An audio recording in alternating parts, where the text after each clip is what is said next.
Good evening on this Monday, October 30th, one day away from Halloween. Welcome to the DGen Wrestling Podcast.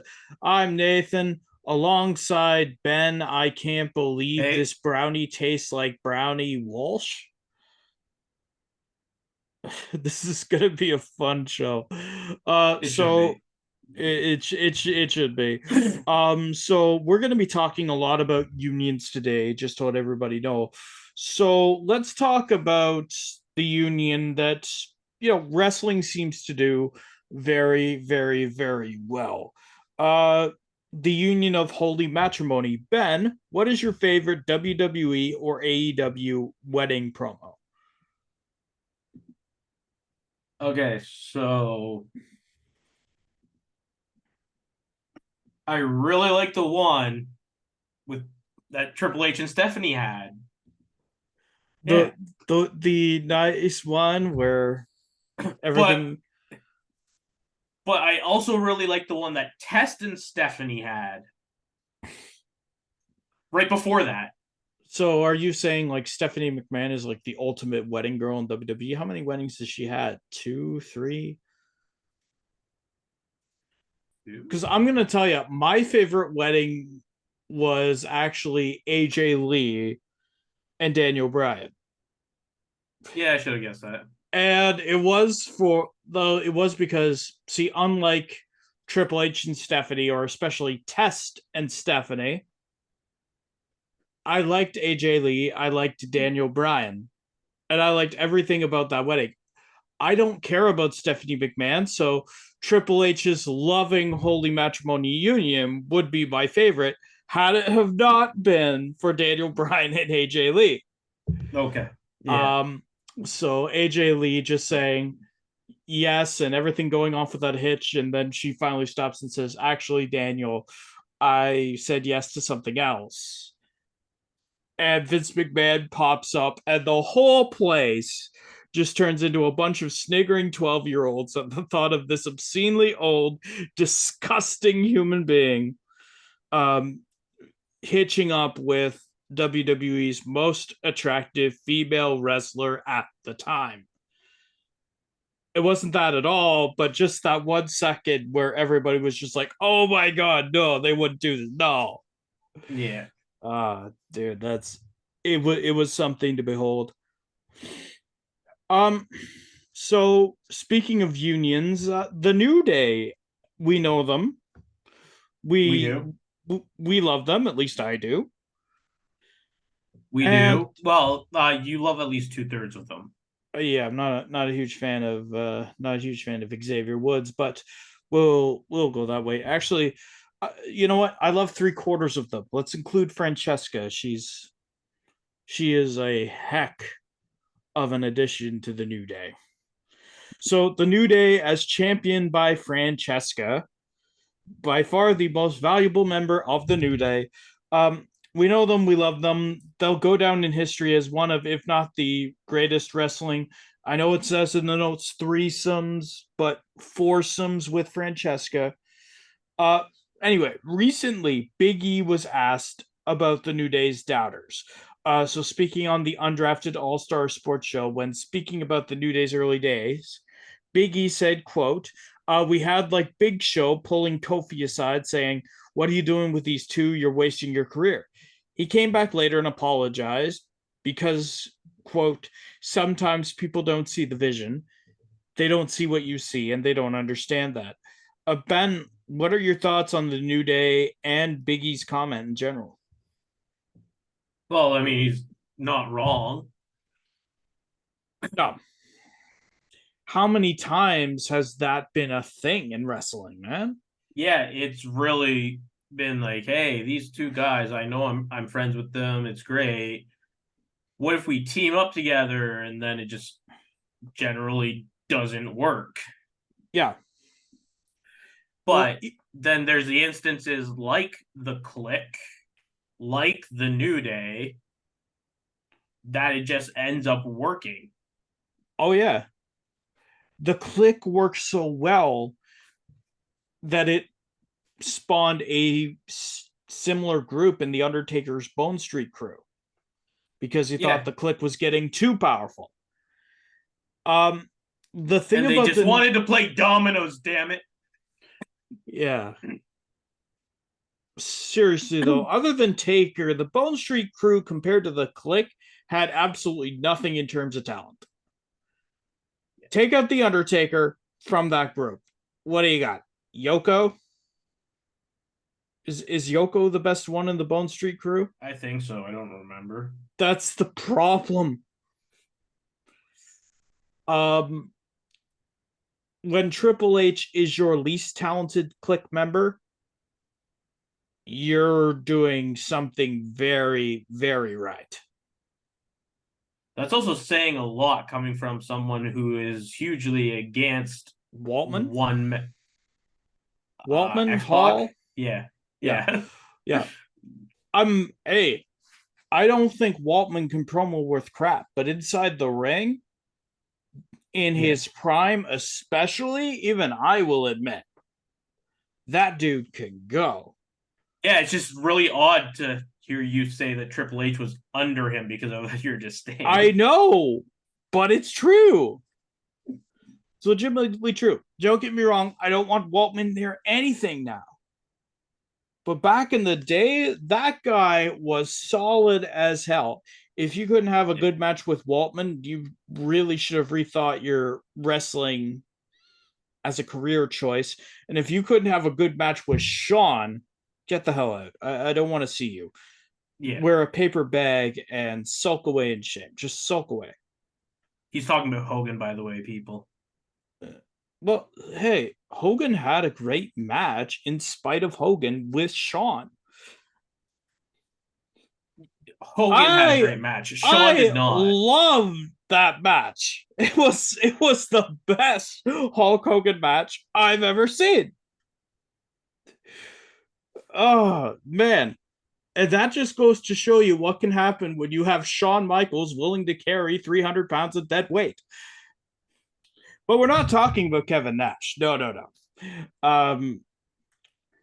It's interesting to me that, you know, we think about people not seeing each other's vision. The New Day, we didn't. The Miz is another one. You saw it a lot sooner than I did. Yeah. But what about somebody like Zack Ryder, where something like that just doesn't click, even though for thousands upon thousands of people, you could see him growing his character and reaching for that glass ceiling in another way. It's so the thing is that worked for him. It's just they didn't put him on TV to capitalize on it. No. And it's weird because even when they did, even when the calls for We Want Ryder got so loud and they put him on TV, they pushed him off the stage. Not only didn't it work, but they did everything in their power to bury the hell out of it. Yeah. Because it wasn't a WWE creation. It was Zack Ryder doing exactly what anyone would want him to do. Yeah. But going back on topic to the point. Yeah. Yeah, no. For me, it's absolutely, it answers a lot of questions for me because there are certain times where certain tag teams are thrown together just because two people like each other and it just plain doesn't work. Or there are times when certain people inside of a match just cannot have really good chemistry for whatever reason. Brock Lesnar and Jon Moxley, for example. Yeah. They're great on their own, but never put them in a ring together ever again. Yeah. It's crazy. Anyway, let's move on. We're going to move on to the lightning round or the speed round or the round in which Nathan does not know the name of, so he plays with different names. According to Sean Ross Sapp, Drew McIntyre still hasn't re-signed. Ben, do you see him re-signing or going to AEW?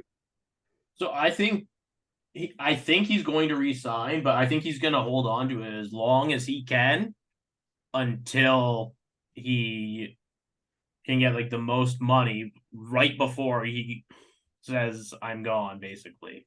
Yeah. So, but I think he resigns. He just holds out for a lot more money.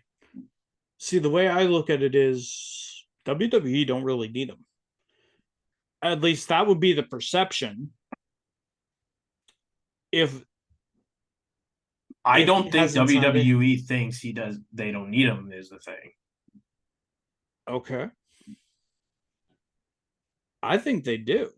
They rely heavily on him. Still, Yeah.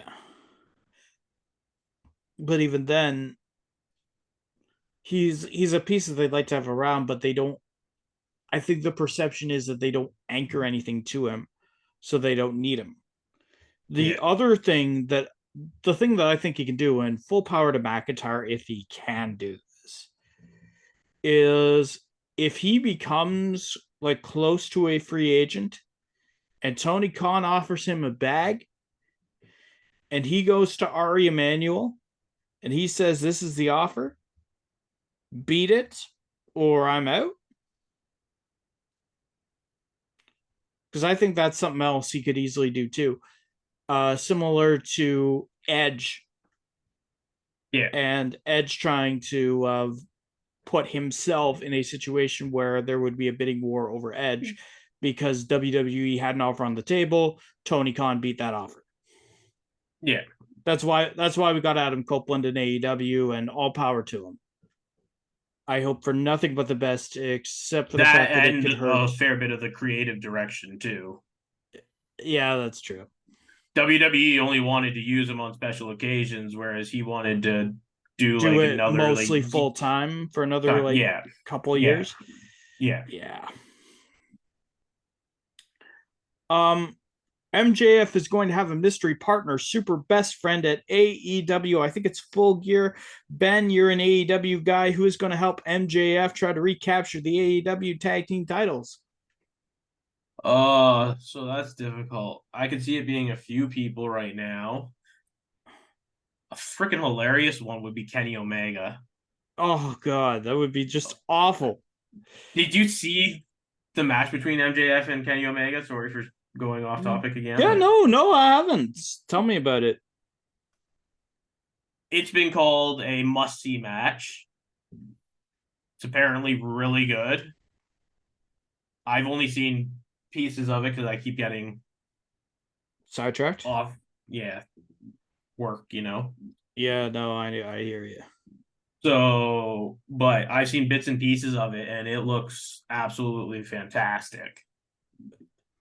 But anyways, so I could see being him. I think it'd be funny if it was Kyle O'Reilly back from injury, but I Oh, don't think that's gonna happen that would be hilarious as because that hell. would that would involve Roddy Strong more too, because Roddy in there about uh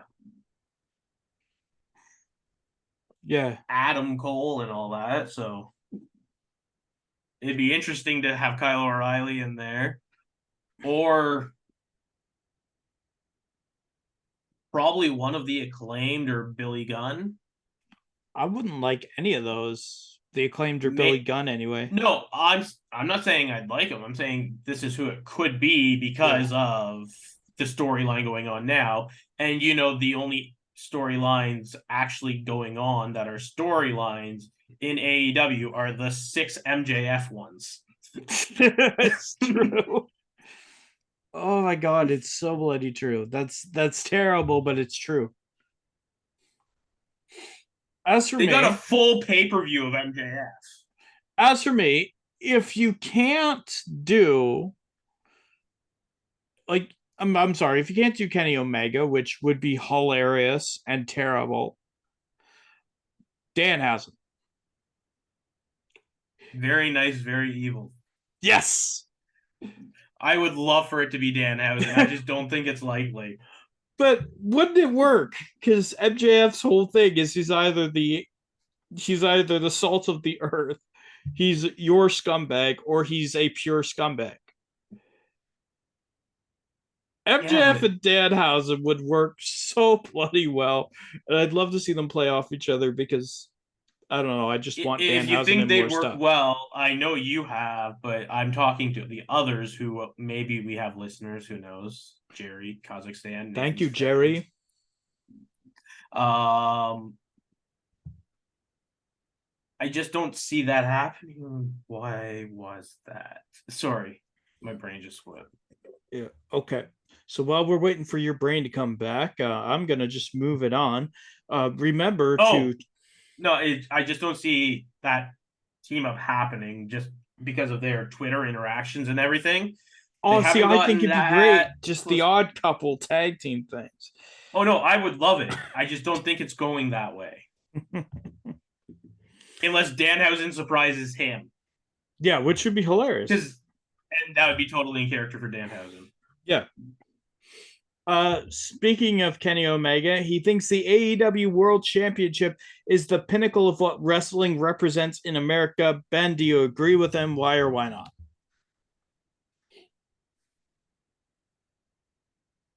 Well, over the past, what, 2 years, there hasn't really been a more prestigious championship than it because of who's been holding the title for so long, despite them claiming it's still prestigious. Sorry. Just not a fan of Roman. Not a fan of Roman. Keep it going. Keep it going. Yeah, I know. So yeah, I think it's probably the most prestigious title in North America at the very least.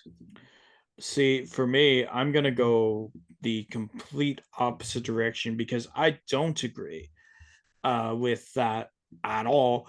I think the most prestigious title, if you're going to take a look at it, would be either your Intercontinental or your United States Championship. Particularly when it gets to the Intercontinental Championship and Walter's historic reign. Because Walter has been defending that belt against many different qualified opponents, and Walter has had the ability to lose or make it look like he's going to lose and win without interference. Walter and Walter's quality of matches against any kind of opponent, whether it be Walter versus Drew McIntyre, Walter versus Ricochet being a big one, didn't matter. It's always a banger match. It can be different kinds of matches. And if you've got an Intercontinental Championship match with Walter on the card, Walter versus Gable is another one, by the way. Go watch Walter versus Gable. It is truly astounding, and why I think that Gable should be the one to beat Walter. Because, Walter is getting to the point where Walter might hold the title for a little bit too long. However, Walter will continue to hold that belt and bring it prestige for as long as Walter feels that Walter needs to. It's great because you're not only building Walter and the mystique of Walter with Walter's title, but you're also building up all of his opponents. I think the Intercontinental Championship, with how it's being used, is the most prestigious championship. Gunther. Walter. Ronda Rousey is touring the indie circuit. Ben, why? So, about this Gunther Walter thing.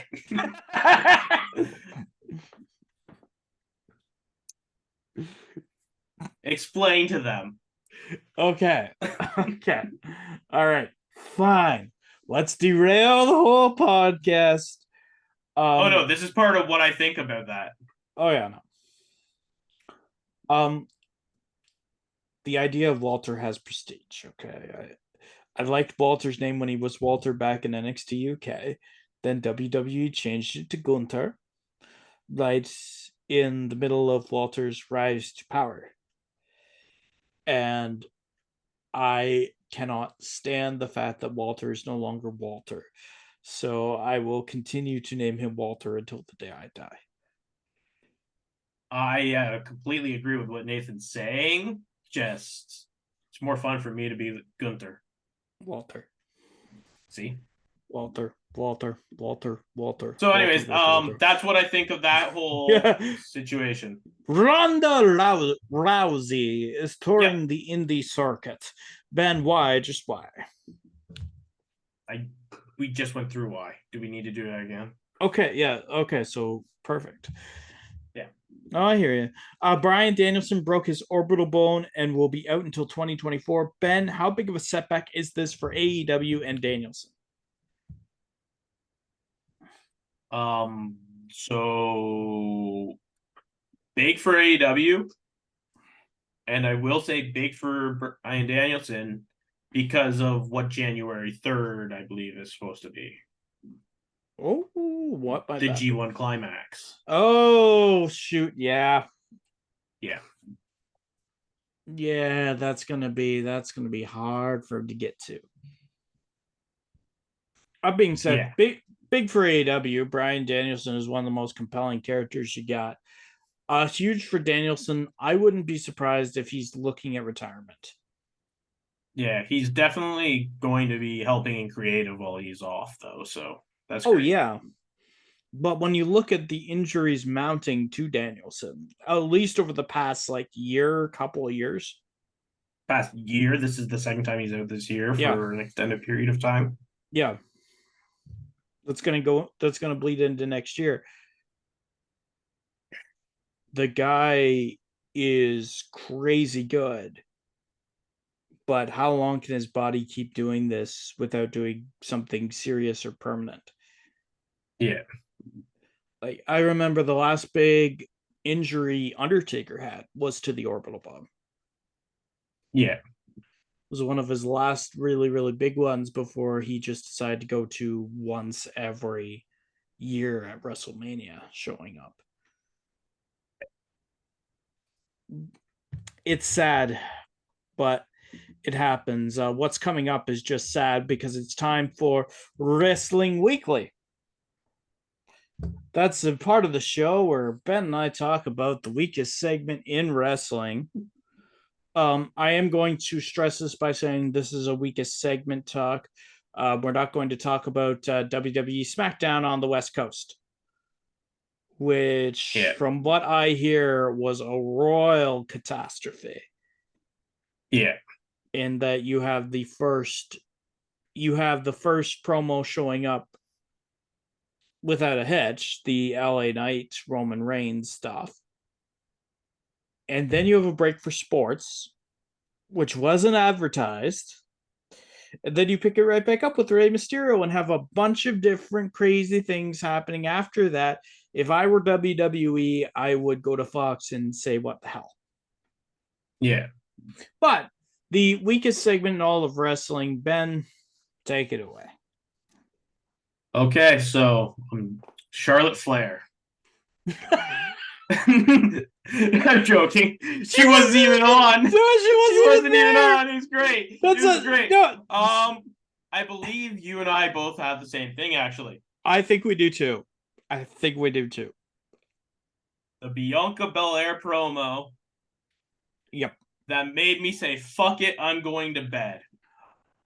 See, I take a look at it as the Bianca Belair promo that shows me that SmackDown's women's division is as paper thin as, I don't know, the skin on my pinky.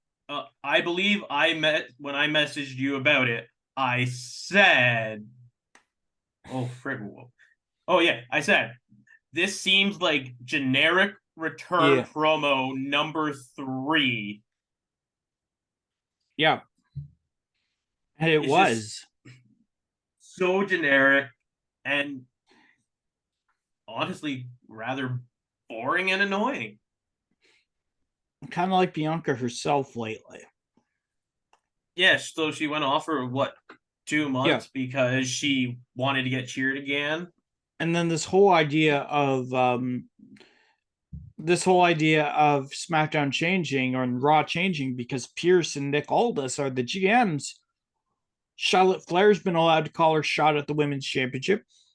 Bianca Belair has been able to call a shot at the Women's Championship. Multiple times. Where is the change when it comes to the women's division? What are you going to do? Hopefully, you have the now women. When they lose, they go to the back of the line. When you have the women, on your overall roster and you see that one area is lacking, and that is SmackDown, the one that's on network TV, you might want to think about fixing that. Yeah. But yeah, no. Bianca Belair's promo, whether you like her or you hate her, if you like her, she's had better. If you hate her, this is perfect fuel as to why to hate her. Just saying. So we're going to start with our topic now. There's been a lots of people. This isn't just this week. We found it this week because CM Punk said, and I quote, the wrestlers were too stupid to unionize. But there's been a lot of talk from not only wrestlers, but people outside and the media itself for wrestlers to have a wrestling union. So I thought it'd just be fun to talk about, should wrestlers unionize? What are some of the benefits and pitfalls to wrestlers unionizing? And how do you think companies like WWE and AEW would respond to it? Fun. So basically, before we can even look to answer that, what would be needed for wrestlers to unionize? They need a really widespread foundation base to start it. Yeah. Because as soon as the companies start getting wind of it, generally they would try to they'll kibosh just they would just go in, kibosh it, pay somebody more money, or just be like, hey, you're fired. That means you can't vote for this because you're not in an employment or something like that. Whatever, however it works. And here's the other thing. If you want wrestlers to have a union, you're going to need wrestlers from all walks of life to be able to agree to it. Yeah. You would need your Bryan Danielsons and your CM Punks who unions could really benefit. You would need even your part-time guys like your John Cena's, Roman Reigns's, whatever, to sign on to it. You would need representation from, if you're going to do American anyway, you would need representation from WWE, AEW, Impact, NWA, all of your indie feds, something for wrestling in of itself in order for them to unionize. This can't just be a WWE wrestlers union thing, otherwise it carries no power in no way. Yeah. Which then runs into, well, what are the unions going to be fighting for? They're probably going to be fighting for some freaking off time. Yeah. A cap on the amount of shows per week or per month, whatever. Yeah. A guaranteed minimum income, something like that. Health insurance is a big one. John Oliver has gone into explicit detail as to why wrestlers need that, and he's not wrong. And several different other things like that. When you get all of that together, if you've got a business like wrestling, which unless you're WWE, AEW, and you could argue Impact, but I'm not really sure you could, NWA, New Japan, All Japan, unless you're one of the big guys, I'd worry about how much are you making per show or per match. Would that then drive ticket prices up if you're not one of the big guys, if you are an indie show, for example? Yeah. From there, well, there would be a lot less indie people. There would be a lot less indie fans. Yeah. I tell you that one right now. If wrestlers unionized and you had your top guys in the union, which they should be, the amount of places you could go to work would shrink and dwindle. Not saying that all wrestlers would join the union. Not saying that indie wrestlers would join a union by any means, because for the love of God, joining a union can be really, really beneficial But if you're only making $20-$30 a match in a backyard wrestling federation, while you should be thinking about health insurance and other things like that, I would argue if you're making 20-30 bucks a match or 20-30 bucks a night, it's not going to be your be all end all either. Yeah. And even then, if you've got talk of wrestlers unionizing, it's again, like you said, WWE or AEW or Impact or NWA would go into your top guys or the people making the thing. They'd either pay them more to shut up, or they'd fire them. And who's to say, if getting a wrestling union to start, if you wouldn't go and try to get a better deal for being a whistleblower for that union? There would be a lot of things in place. However, for your guys like your WWE and your AEW, absolutely you need it. Yeah. Right now, when you look at, even when you look at the WWE merger, or the WWE merger into TKO Holdings, at what point did the wrestlers know exactly what was going on? Last minute, basically. Yeah. The last minute. Everybody was running around like a chicken with their head cut off. Yeah. Unless your name was, say, John Cena, in which case she really didn't care. Yeah. Or somebody like Roman Reigns, which, love him or hate him, it'd be the best position to be in a merger because you know nothing can happen to you. Yeah. I don't know. Am I missing anything that you... I don't think you are. No. Would I love to see it happen? Yes. Do I think it's going to happen? I think there's going to be too many pitfalls if you try to do it the right way. And how do I think WWE, AEW, Impact would respond to it? They try to kibosh it if they had to work with the union. If all things were right in the world and WWE, AEW, Impact had to work with unions going forward, which again they should, how would they get their way? Because the AEW and particularly WWE are one of those people that they don't lose. Yeah. And the way I think they do it is, whether justified or not, raise prices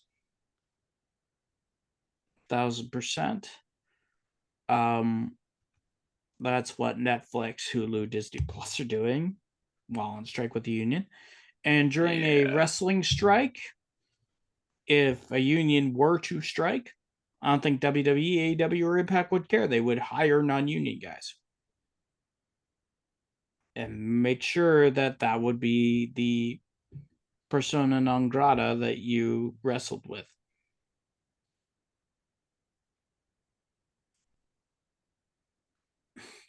Am I missing? I don't think anything? You're missing anything. Okay. I do not think you are. Alrighty then. In that case, ladies and gentlemen, I think we're done. If you like us and you like what we do here, you can follow us over on TikTok. And you can find me on www.deathpixie.ca if you want to talk to me about voiceover opportunities or commission me for some of your stuff. www.deathpixie.ca, best way to get a hold of me. That being said, we will see you guys back here next week with more of the DegenWrestling Podcast. And I think we're done here, so let's sign off. See you.